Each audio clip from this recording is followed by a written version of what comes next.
مجلس کې ناستو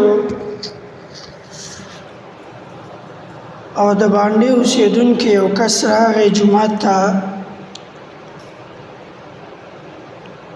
مونځ یې وکړو د مونځ نه بعد دعا وکړله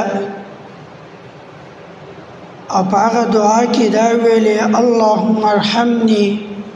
ومحمدا ولا ترحم معنا احدا اے الله په ما باندې رحم وکړي او په محمد صلی الله علیه وسلم باندې رحم وکړي او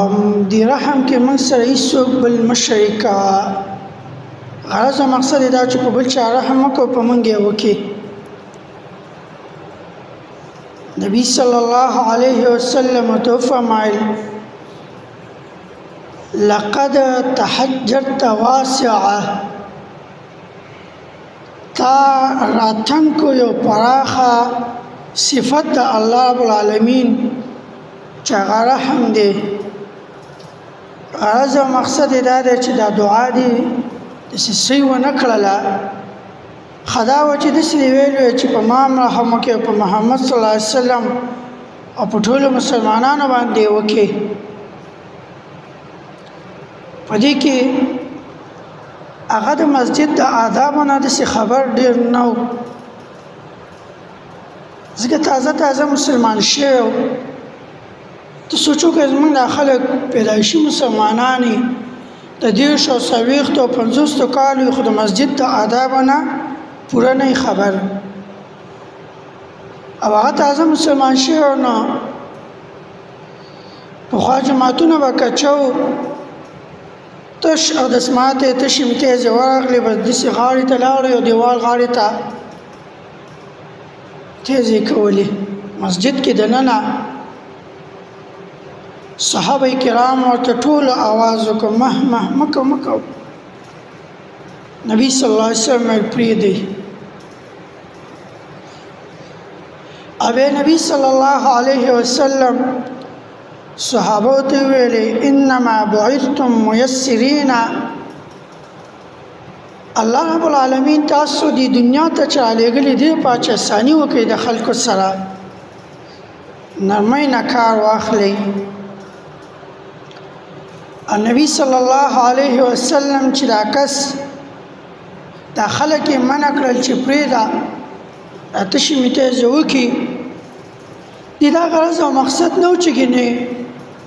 په جمعات کې اتشي میته ذکول دا جایز نه اوس نبی صلی الله علیه وسلم وروغتو او به وتویل دا جمعتونه چې دی دا دې د پاره چې په دې کې منځونه کېږي ذکرونه وکړي کېږي قران تلاوت په کې کېږي دا میته زین نه دی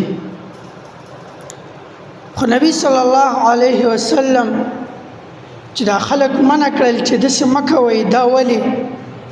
علما د دې حکمتونه ذکر کړی دی یو وجدا ده چې دا خو نوې سره او کې د شي نفرت کې راغلي وي د دې خلکونه چې دا مسلمان خوري سختی کوي ماته شي میته ځکول او دما غوبل احساس کو والټ کول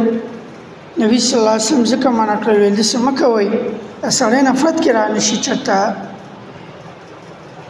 او دویم علما وي د دې وجینا چې شاید د کس منډه کړي وي نو لږه بغندوي او به ډیر ځای غنده کړي وي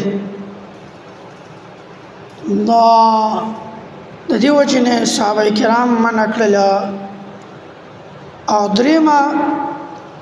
د دې وجنه منع کړل چې د طب له سره چې کله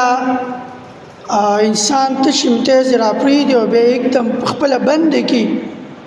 دا انسان کی بیماری نه پیدا کوي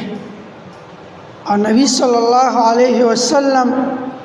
د امت لپاره رحمت او شفقت هغه د امت د هغه کارونه منع کړی دی چې په دنیا کې دوی ته د هغې نه ضرر او تکلیف وي